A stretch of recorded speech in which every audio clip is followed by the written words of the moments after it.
అందరికీ నమస్కారం. ఛానల్లోకి స్వాగతం అండి.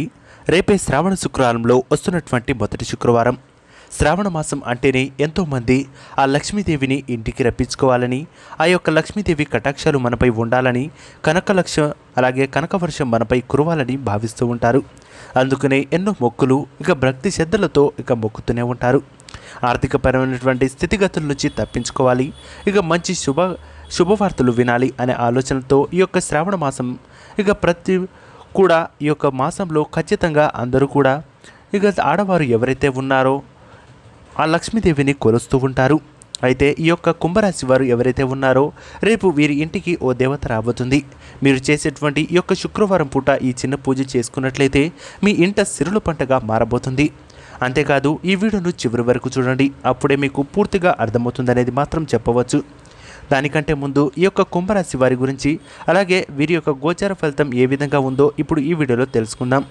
ప్రస్తుతం ఈ యొక్క రాశివారు శుక్రవారం పూట రేపు వచ్చేటువంటి మొదటి శుక్రవారం కావడంతో చాలా ప్రాముఖ్యత ఇస్తారు అందరూ కూడా.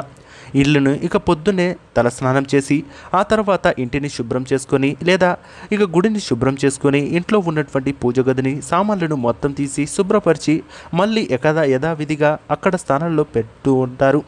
అంతేకాదు ఆ లక్ష్మీదేవులను పూజిస్తూ ఇంటి ముందు గుమ్మాన్ని అలిగించినట్లయితే లేదా కల్లాపు చల్పించి మంచి ముగ్గులు వేసినట్లయితే లక్ష్మీదేవి ఆకర్షిస్తురాలయ్యి మీ దగ్గరికి వచ్చి సిరి సంపదలు ఇస్తుంది అనడంలో ఎలాంటి సందేహం లేదు. ముఖ్యంగా ఆ దేవత మీ ఇంట్లోకి రావాలి, మిమ్మల్ని కనుకరించాలి అంటే మీరు కొన్ని రకాలమైనటువంటి పరిహారాలు చేసుకోవాల్సి ఉంటుంది. ఆ పరిహారాలు చేసుకునే ముందు వీరి యొక్క గోచార ఫలితం ఏ విధంగా ఉందో ఇప్పుడు తెలుసుకుందాం. కుంభరాశి వారికి ఈ యొక్క శ్రావణ మాసంలో ఎటువంటి ఇబ్బందులకు గురవుతున్నారు, అలాగే వీరికి ఎటువంటి శుభ ఫలితాలు ఉండబోతున్నాయో ఇప్పుడు తెలుసుకుందాం. మీ మాటలు ఇతరులకు ఇబ్బందులు కలిగించే అవకాశం ఉంది, కాబట్టి మీరు మాట్లాడేటువంటి ప్రతి మాట కూడా ఎవరిని ఇబ్బంది కలిగించకుండా చాలా ఆచితూచి వివరించండి. అప్పుడే మీకు పలుకుబడి, గౌరవం, ధనాదాయం పెరుగుతుందనేది మాత్రం మర్చిపోవద్దు. విద్యార్థులు ఎవరైతే ఉన్నారో కొత్త కోర్సులలో బాగా రాణిస్తారు. అంతేకాదు విదేశీ ప్రయాణాలు చేసేటువంటి విద్యార్థులకు కూడా వీసా సంబంధమైనటువంటి విషయాల్లో మంచి అనుకూలమైనటువంటి ఫలితాలు ఉండబోతున్నాయి. మీకు ఉద్యోగంలో పని ఒత్తిడి ఉండవచ్చు.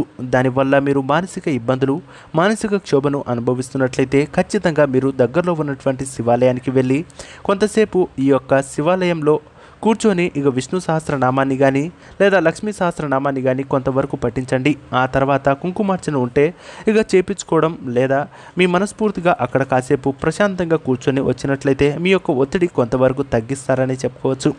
అంతేకాదు మీకు సంబంధించినటువంటి ఈ యొక్క న్యాయపరమైనటువంటి చిక్కులు మీకు ఇబ్బందులు కలగవచ్చు. ముఖ్యంగా మీ యొక్క కుటుంబ సభ్యులు కానీ సోదరమణులు ఎవరైతే ఉన్నారో వారు కొంతవరకు మిమ్మల్ని ఇబ్బందులకు గురి చేసే అవకాశం ఉంది. ఆస్తుల గురించి, మిమ్మల్ని వాటాల గురించి ఈ విధమైనటువంటి విషయాల్లో కూడా మీకు ఇబ్బందులు కలగవచ్చు. అంతేకాదు మీకు సరైన సమయం గడకపోవడం వల్ల మీ యొక్క కుటుంబ సభ్యులకు మీకు కొంతవరకు దూరాన్ని కలగడం, వాటి వల్ల మీకు చిన్న చిన్న వివాదాలు, గొడవలు కూడా తగిలేటువంటి సమస్యలు, వివాదాలు కూడా ఉండేటువంటి అవకాశాలు ఉన్నాయి. అంతేకాదు విందు వినోదాలకు అవగాహన లోపం, అలాగే జూదం, స్పెక్యులేషన్, స్టాక్ మార్కెట్లలో మీకు అవగాహన లేకపోతే ఖచ్చితంగా ఇన్వెస్ట్ చేయొద్దు అని చెప్పవచ్చు. అంతేకాదు మీకు సంబంధించినటువంటి ఆర్థిక క్రమశిక్షణతో ముందుకు వెళ్ళండి. లేనిపోని ఖర్చుల వల్ల మీకు అవసరం ఉన్నప్పుడు ఎవ్వరు కూడా ఒక్క రూపాయి ఇవ్వరనేది మాత్రం మర్చిపోవద్దు. ఇప్పటికే మీరు లేనిపోని కష్టాలను అనుభవిస్తూ ఉన్నారు. వీటన్నిటికీ బయటపడడానికి మీకు ఒకటే మార్గం, రేపు శుక్రవారం. ఖచ్చితంగా రేపు పొద్దున్న మీరు ఈ యొక్క మంగళగౌరి వ్రతాన్ని ఆచరించిన నలుగురు ముత్తైదులను ఇంటికి తీసుకొచ్చి వారికి నైవేద్యాలు లేదా పంచభక్ష ప్రమాణాలను మీకు నలుగురు అవ్వకపోతే కనీసం 2 ముత్తైదులనైనా సరే ఇంటి వరకు తీసుకొచ్చి వారికి పాదాలకు పసుపును రాసి ఆ తర్వాత కుంకుమ బొట్లు కానీ లేదా పారని రాసి మంచిగా అలంకరించి ఆ తర్వాత వాళ్లకు పూలను ఇవ్వడం, అలాగే వాళ్లకు పంచభక్ష ప్రమాణాలతో మీ దగ్గర ఉన్నటువంటి లేదా మీ స్తోమతకు తగ్గటువంటి విధంగా వారికి అన్నదానం చేసేటట్టు ప్రయత్నాలు చేయండి. దీనివల్ల శుభ ఫలితాలను పొందుకోవడమే కాదు ఆ లక్ష్మీదేవి కటాక్షం మీపై ఖచ్చితంగా ఉంటుంది. సాధారణంగా లక్ష్మీదేవి కటాక్షం ఎలా ఉంటుందంటే మన ఇల్లు అలాగే పరిసర ప్రాంతాలు శుభ్రంగా ఉండాలి. మనం ఎంత నీటిగా పూజ చేసుకున్నా, ఎంత భక్తి శ్రద్ధలతో ఉన్నా సరే ఇల్లుని నీట్గా ఉంచకపోవడం లేదా ఇంటి మొత్తం గలీజ్గా ఉండి ఎక్కడ పడితే వస్తువులు అక్కడే ఉండడం వల్ల ఆ లక్ష్మీదేవికి కోపం వచ్చి దరిద్ర లక్ష్మి మన ఇంట్లో తాండవం చేసేటువంటి అవకాశం ఉంది. కొంతమంది భావిస్తూ ఉంటారు, ఎంత డబ్బులు సంపాదించినా అసలు ఇంట్లో ఉండట్లేదు, అసలు ఏం చేయాలి భగవంతుడా అని కోరుకుంటూ ఉంటారు. వారు చేసేది ఇదే. వారు ఇంటి పరిసర ప్రాంతాలను అస్సలు నీటిగా ఉంచుకోరు, కానీ దేవుణ్ణి మాత్రం ప్రార్థిస్తూనే ఉంటారు. అలా అయితే ఆ లక్ష్మీదేవి కటాక్షం అస్సలు ఎవరి మీద ఉండదు. కేవలం నీటిగా ఉంటూ ఆ భక్తి శ్రద్ధలతో మీరు చేసేటువంటి పూజలు ఆమెకు అమోఘంగా నుంచి మీ ఇంటి ముందుకు వస్తుందనేది మాత్రం మర్చిపోవద్దు. పైగా శుక్రవారం పూట అమ్మవారికి ఎంతో ఇష్టమైనటువంటి రోజు. ఈ యొక్క రోజున మీరు చేసేటువంటి ప్రతిఫలాలు మీకు అందించేటువంటి దిశగా లక్ష్మీదేవి పొద్దున్నే మీ ఇంటి గడప మీద నుంచి వచ్చేటువంటి అవకాశాలు ఉన్నాయి. ఖచ్చితంగా మీ ఇంటి ముందు ఉన్నటువంటి పరిసర ప్రాంతాల్లో పిచ్చి మొక్కలు కానీ, అనవసరపు వస్తువులు కానీ, విరిగిపోయిన వస్తువులు కానీ, వాడి పడేసిన చీపుర్లు కానీ, ఏదైనా బస్సులు, పేస్టులు, ఏ వస్తువులున్నా సరే వెంటనే తీసి శుభ్రం చేసుకోండి. అనంతరం ఇల్లును మొత్తాన్ని శుభ్రంగా కడిగి రేపు యొక్క శుక్రవారం పొద్దున్నే తెల్లవారుజామున 3 గంటల నుంచి లేదా 4:30 సమయంలో లేచి మీరు చేసుకునేటువంటి పనులు చేసుకొని తలస్నానం చేసి ఇంట్లో ఉండేటువంటి ప్రతి వ్యక్తులను కూడా నీట్గా ఉండమని వారికి సంబంధించినటువంటి చేసుకుని దీపారాధన చేసుకున్నట్లయితే మీ ఇంట్లో లక్ష్మీదేవి ఎందుకు రాదో మీరే చెప్పుకోవచ్చు. అప్పటి నుంచి మీకు అన్ని మంచి రోజులే అనేది మాత్రం మర్చిపోవద్దు. లేదా మీరు ఇవన్నీ చేయకుండా కేవలం భక్తి శ్రద్ధలతో ఉండి ఇల్లుని నీట్గా ఉంచుకోకపోతే మాత్రం ఆ లక్ష్మీదేవి వేరే ఇంటికి వెళ్ళిపోయేటువంటి అవకాశం ఉంది. అంతేకాదు లక్ష్మీదేవి ఉండాలి అంటే ఖచ్చితంగా మనం చేసేటువంటి పూజలను కూడా అవి పరిగణనలోకి తీసుకుంటారనేది చెప్పవచ్చు. అంతేకాదు కుటుంబ సభ్యులు వారి యొక్క ఆరోగ్య విషయంలో కొంతవరకు జాగ్రత్తగా ఉండాలి. ఎవరైతే ఈ యొక్క కుంభరాశి వారు ఉన్నారో ఖచ్చితంగా రేపు శుక్రవారం పూట మర్చిపోకుండా దీపారాధన అందరూ చేసి అక్షింతలు అలాగే వాటికి సంబంధించినటువంటి హారతులు తీసుకున్నట్లయితే మంచి శుభ ఫలితాలు పొందుకోవచ్చు.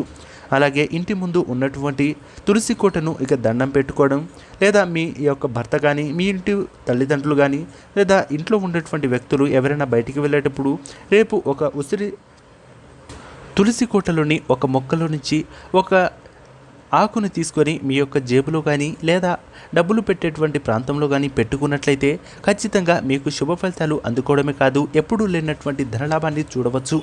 దాదాపు ఈ యొక్క ఆగస్టు చివరి వారం నుంచి అత్యద్భుతమైనటువంటి ఫలితాలను పొందుకునేటువంటి అవకాశం కేవలం ఈ కుంభరాశి వారికే ఉంది.